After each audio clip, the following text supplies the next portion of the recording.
Hi, I'm Michelle. One again. One more? Yeah. Hi, I'm Michelle. Welcome to my channel. We're going to make a cake for Biohazards' nephew with Metallicake theme.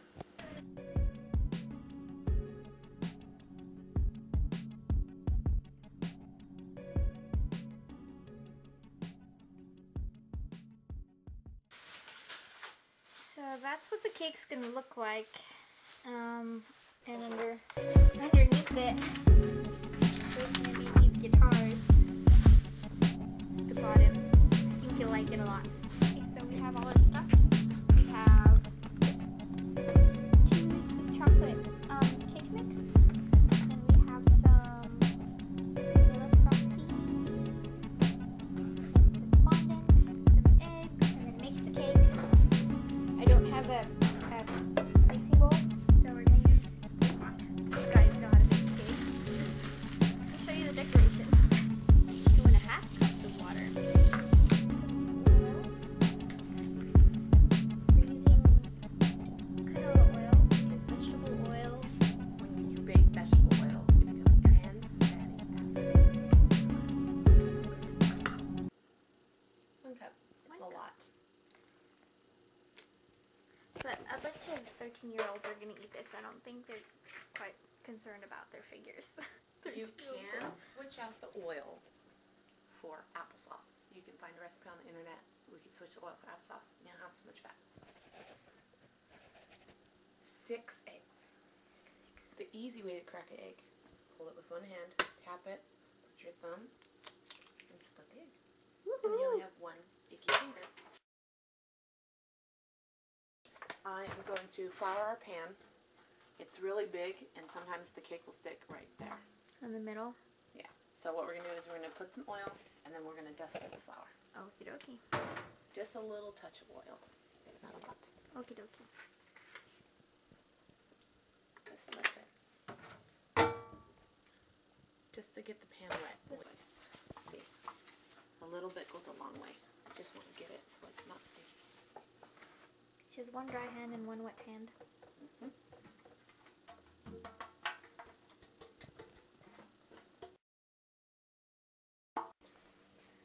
So we got our pan all nicely dusted, and the spoon fell inside.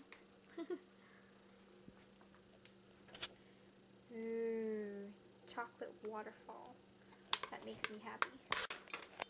Alright, you're ready. Okay, so our cake pan is pretty full, but my intent is to have it rise above the cake pan so that I can make it smooth. So when I separate the cake, we got a really nice flat surface and not a lump in the center of the cake.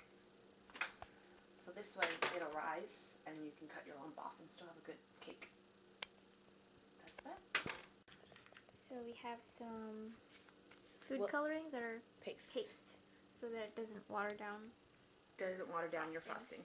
If you use liquid food coloring to get black, you have to put so much in that your frosting will become, and it won't stay on your cake. So I'm using paste food coloring, so that it has which is really nice good and dry. color.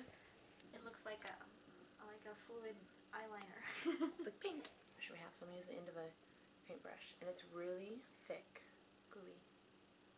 It just takes a little bit to color, but the good thing about it is it doesn't water down your.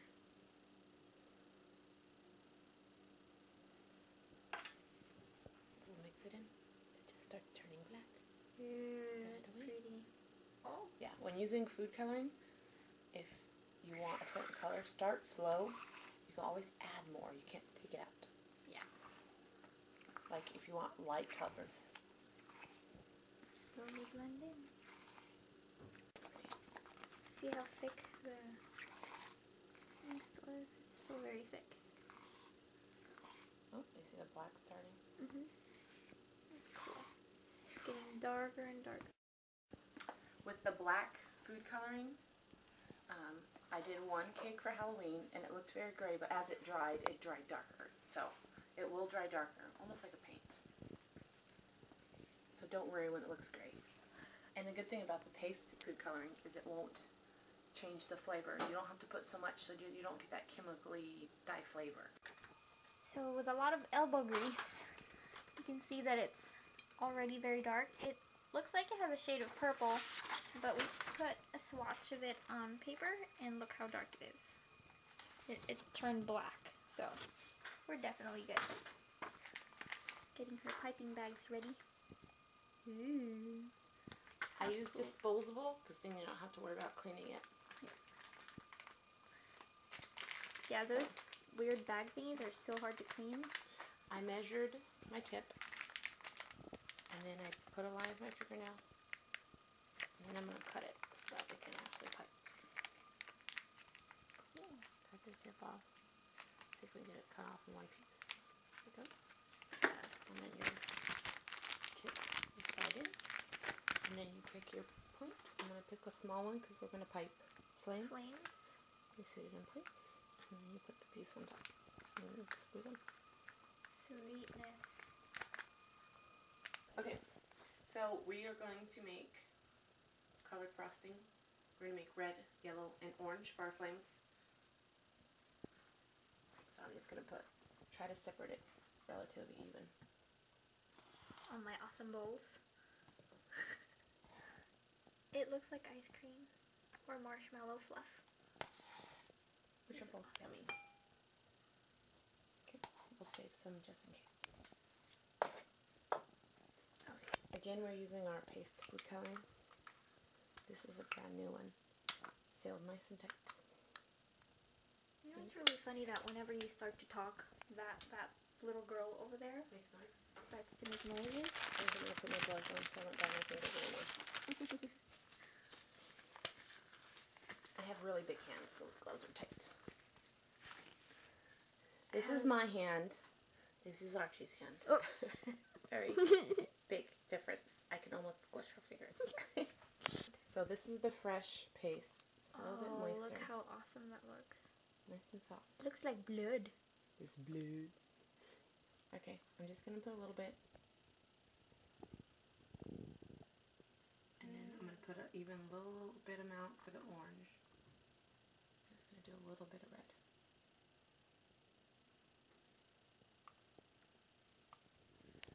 Those are sweet looking.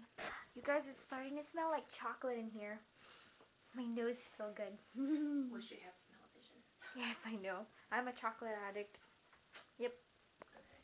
So, this is yellow, even though it looks orange. That happens in a lot of food coloring. So, we're going to put a lot of yellow in the orange food. Doesn't that look like ice cream and there's a little bit of swirl of thing on top of it? We won't use too much because we want it to be yellow. We don't want it to turn orange. You can tell on the edges that it's already like turning yellow. As soon as you swirl it in, wow. it changes. Magic.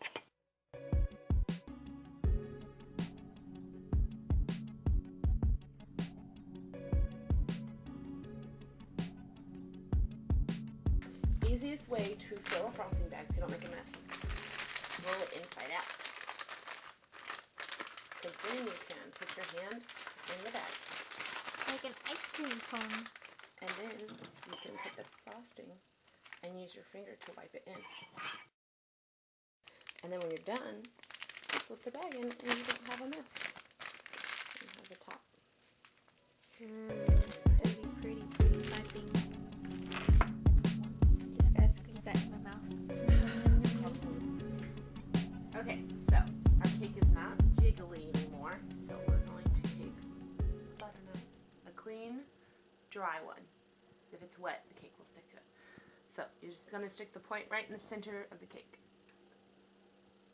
If it comes out pretty clean, you're done. If it's too undercooked, you'll get gooey stuff on the tip. So we're done. Sweet. Gotta turn the oven off. One time I forgot to turn it off. It was on all day. And I do that all the time. I'm gonna let it cool. Oh, gotta move the plastic away. Now we're just gonna let it cool for A while. So we're gonna get ready to play with fondant, shape the guitars that we're gonna make while we're waiting for the cake to cool down.